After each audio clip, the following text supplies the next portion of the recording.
আচ্ছা স্যার, আমরা এই চলপাল্টাই থেকে এসেছি স্কুলে, পোছেরা প্রাথমিক বিদ্যালয়ে। তো আমরা গাছ লাগালাম স্কুলের মধ্যেই সমস্ত বাচ্চাদের সাথে, আপনাকে সাথে নিই। তো আপনার কেমন লাগলো? খুব ভালো লাগলো। আর আপনাদের যে উদ্যোগ, এই উদ্যোগটাকে অবশ্যই সাধুবাদ জানাই, কারণ আমাদের ছেলেমেয়েদেরকে সচেতন করে তুলতে। আজকে যে পরিবেশের নানান রকম সমস্যা, এর জন্য দায়ী আমরাই। একদমই পরিবেশকে আমরা দূষণমুক্ত করতে চাই। যে দূষিত পরিবেশ আমরাই তৈরি করে ফেলেছি, সেটাকে দূষণমুক্ত করতে চাই।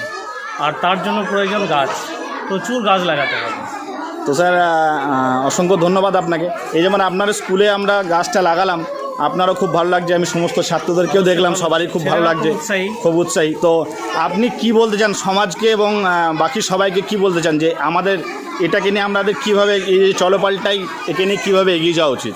হ্যাঁ, এইভাবে উদ্যোগ নিতে হবে। আরও সমস্ত জায়গায় যেতে হবে, স্কুলে প্রত্যেকটা বিদ্যালয়ে যেতে হবে, যেখানে স্পেস আছে সেটা ইউটিলাইজ করতে হবে।